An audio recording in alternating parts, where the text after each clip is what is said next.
Hello friends, कैसे हैं आप सब। स्वागत है आपका यूपीएससी एट होम प्रविष्या के यूट्यूब प्लेटफॉर्म पे। हम यूपीपीसीएस की जो मेंस आंसर राइटिंग कर रहे हैं, जिसमें हमने जो टारगेट रखा है डेली 5 क्वेश्चन की आंसर राइटिंग करने का, उसी सीरीज़ में हमारा क्वेश्चन है जीएस पेपर फर्स्ट से। जिन भी लोगों ने हमारे टेलीग्राम चैनल को ज्वाइन नहीं किया है वो जाके उसको ज्वाइन कर सकते हैं, जिसका लिंक चैनल के डिस्क्रिप्शन बॉक्स में दिया हुआ है। वहाँ पर जाके आप जो है टेलीग्राम चैनल को ज्वाइन कर लीजिए। तो क्वेश्चन को हम स्टार्ट करते हैं। क्वेश्चन है हमारा जीएस पेपर फर्स्ट से, वैदिक शिक्षा व्यवस्था की प्रमुख विशेषताओं का वर्णन कीजिए एवं वर्तमान में इनकी सार्थकता की समीक्षा कीजिए। क्वेश्चन क्या पूछा गया है? क्वेश्चन पूछा गया है कि वैदिक शिक्षा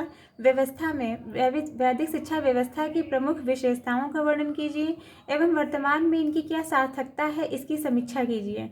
तो सबसे पहले हम इसका इंट्रो देखेंगे। इंट्रो में क्या है कि वैदिक शिक्षा प्रणाली प्राचीन भारत में ज्ञान, नैतिकता, आध्यात्मिक विकास का आधार थी। वैदिक शिक्षा प्रणाली जो है क्या थी, ये जो है प्राचीन जो भारत था उसमें क्या थी, वह ज्ञान का, नैतिकता का और आध्यात्मिक विकास का जो है आधार थी। यह शिक्षा गुरुकुल प्रणाली पर आधारित थी, जिसमें छात्र गुरु के संरक्षण में रहकर वेद, दर्शन, विज्ञान, शिल्प और नीति की शिक्षा ग्रहण करते थे। मतलब वैदिक शिक्षा जो क्या थी, वैदिक शिक्षा प्रणाली जो है वो प्राचीन भारत में ज्ञान, नैतिकता और आध्यात्मिक विकास का आधार थी। यह शिक्षा गुरुकुल प्रणाली पर आधारित थी, जिसमें छात्र गुरु के संरक्षण में रहकर वेद का, दर्शन, विज्ञान, शिल्प और नीति की शिक्षा ग्रहण करते थे। तो ये हमने जो है इंट्रो देख लिया वैदिक शिक्षा की प्रणाली के बारे में। अब हम इसका जो क्वेश्चन का जो मेन बॉडी का पार्ट है, जिसमें जो है क्वेश्चन हमारा जो है 2 पार्ट में डिवाइड है, जिसमें जो इसका फर्स्ट पार्ट है उसमें पूछा गया है कि वैदिक शिक्षा व्यवस्था की प्रमुख विशेषता क्या है।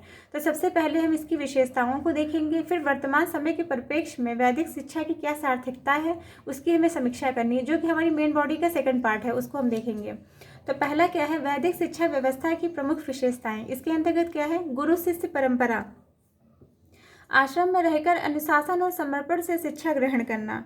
मतलब इसमें बताया गया है कि जो शिक्षा है वह गुरु के आश्रम में रहकर समर्पण और अनुशासन के साथ प्राप्त की जाती थी। इसका जो उदाहरण हम देख सकते हैं महर्षि वशिष्ठ और जो है द्रोणाचार्य के आश्रम में। फिर दूसरा क्या है, नैतिक और आध्यात्मिक विकास। इसके अंतर्गत शिक्षा का उद्देश्य सत्य, धर्म, आत्मसंयम और सेवा की भावना विकसित करना था। शिक्षा का जो है उद्देश्य क्या था, शिक्षा का जो उद्देश्य था वह सत्य, धर्म और आत्मसंयम और सेवा की भावना को विकसित करना था, जो कि जो है शिक्षण के जो है मूल क्या थे, वेद, उपनिषद और धर्मशास्त्र और ज्योतिष थे।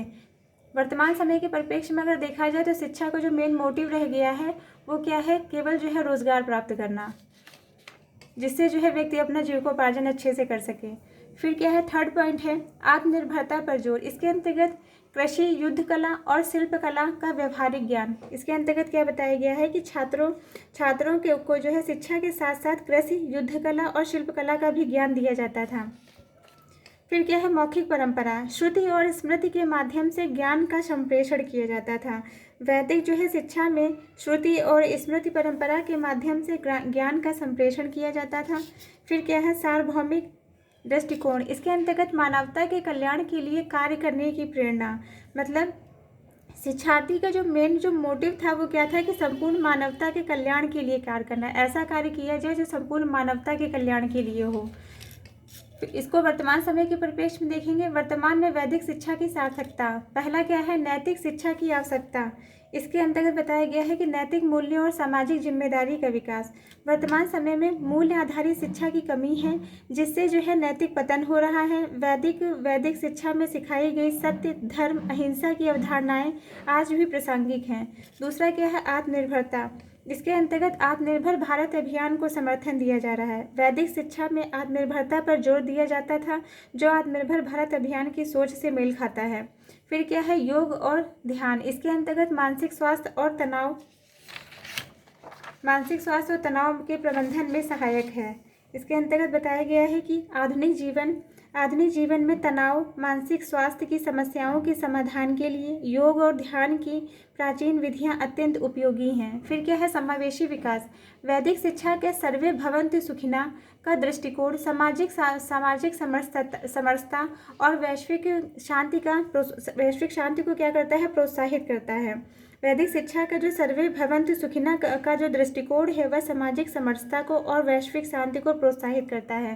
तो ये हमने जो क्वेश्चन का जो मेन बॉडी का पार्ट था जिसमें पूछा गया है कि वैदिक साहित्य की व्यवस्था, वैदिक शिक्षा की जो है प्रमुख विशेषताओं का वर्णन कीजिए, वर्तमान में इसकी सार्थकता की समीक्षा कीजिए। तो सबसे पहले हमने वैदिक शिक्षा व्यवस्था की प्रमुख विशेषताएं देखी हैं, फिर वर्तमान में वैदिक शिक्षा की सार्थकता को देखा है।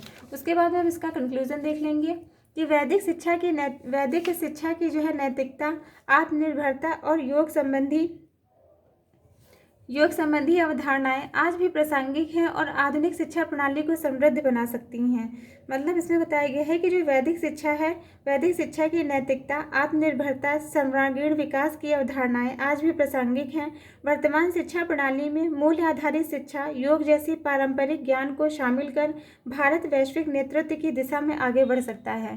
तो ये हमारा क्वेश्चन कंप्लीट होता है। और आप लोगों को जो हमारी जो सीरीज चल रही है कैसी लग रही है हमारे कमेंट सेक्शन में ज़रूर बताइए। और आप लोग भी हमारे साथ में मेंस आंसर राइटिंग करते रहिए, क्योंकि बिना लिखे लिखना नहीं आएगा। तो ऐसे ही जो है पढ़ते रहिए और लाइफ में आगे बढ़ते रहिए। यूपीएससी एट होम प्रविशा के साथ में मेंस आंसर राइटिंग करते रहिए और हमारे चैनल पे अपना प्यार और सपोर्ट बनाए रखिए। हमारे चैनल को लाइक करिए, शेयर करिए, सब्सक्राइब करिए। Thank you.